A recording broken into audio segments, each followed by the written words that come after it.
Hello, this is Peter from Ultimate Marketing Strategies, and in this video I'm going to go over some of the common Google tips and tricks I use most commonly for online marketing and SEO purposes.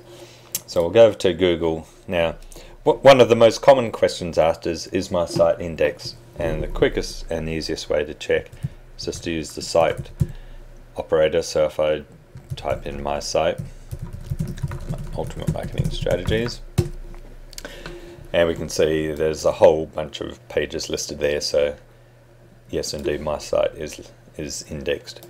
I'll just put in a nonsense domain there. Now, if your site is not indexed, it will come back with this message: your search did not match any documents. Now, that'll be for one of two reasons. One, there will be a new site and hasn't yet been indexed by Google, and the other reason is your site has been de-indexed. So whether that's from spammy backlink building, or your site might have been blacklisted for having malware or viruses or something on it like that. We can also check to see if a particular page has been indexed. So if I take my last post here and just put the URL in there, and it's listed it here, and it tells me that Google indexed that 17 hours ago. Okay, another useful function is to check for faked PageRank. PageRank is often fake, particularly when people are wanting to sell a site on an domain auction site. So they'll artificially boost the PageRank on it to get a higher price, and once the person's bought it, that PageRank will disappear.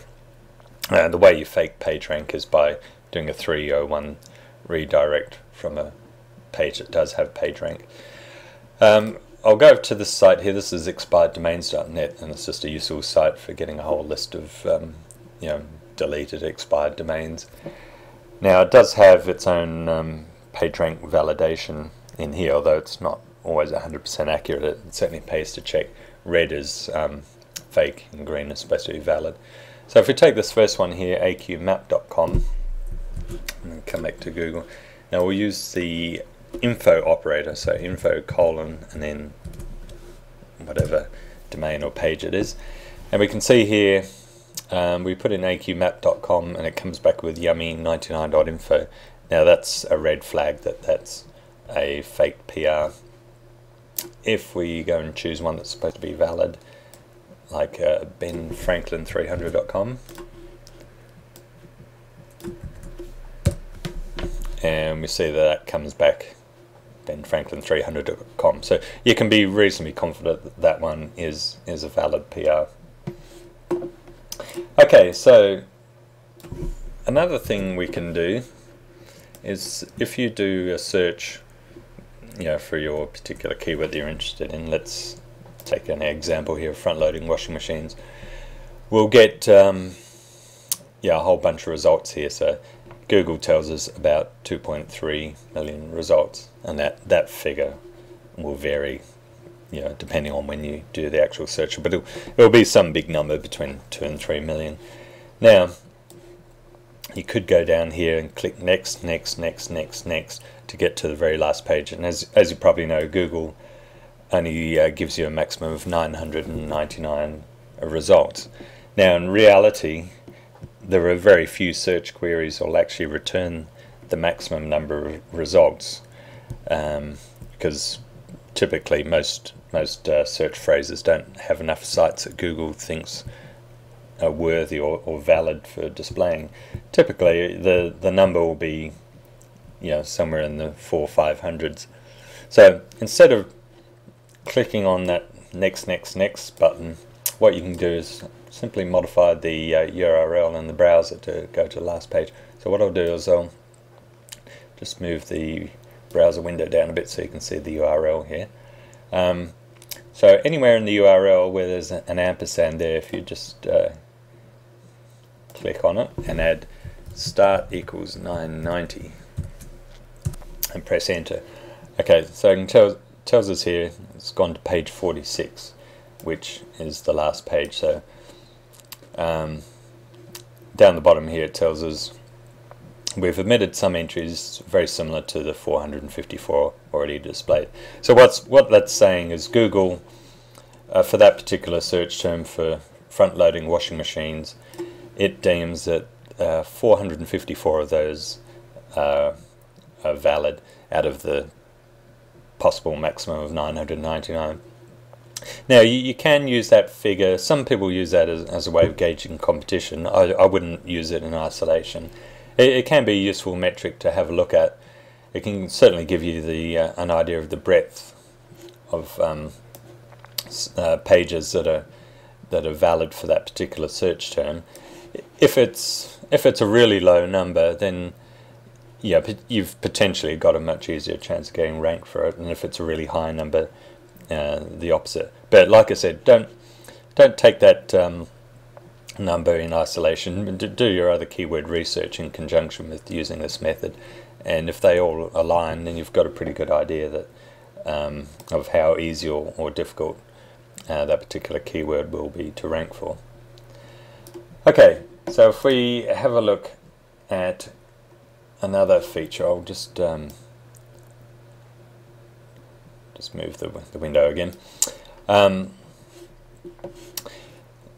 If I go to my home page, which I've got to Google, set to google.com, in fact I'll move it back down again, I'll see here that it goes to google.co.nz. Now if you want to force it to go to google.us, and typically most of my marketing is done in the US, so I'm always interested in the US results. If you put a NCR on the end, that stands for no country redirect, that will go to google.com and stop it going through to my local Google country. Now it does depend on whether you're logged in as well as to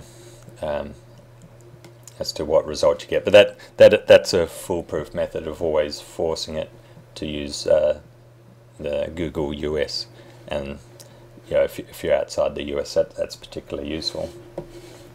Okay, so let's talk about personalized results, particularly when you're logged in. As you can see here, I'm logged in to my Google account, but even if you're not logged in, Google will personalize your search results depending on your search history and a whole bunch of other things. So let's say I'll use the search phrase on-page SEO plugins. Okay, now because I'm logged in at the moment, I'm getting personalized results.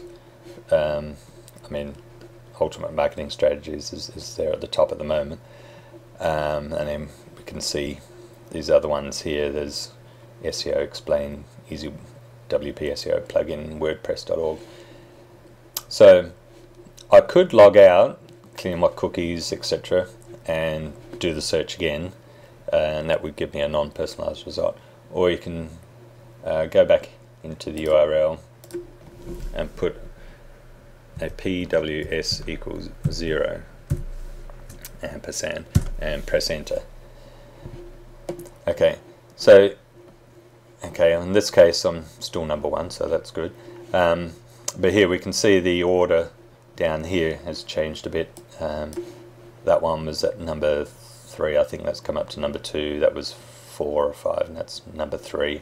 SEOpresser.com's come in there. So as you can see, it's changed the order that have been returned to you.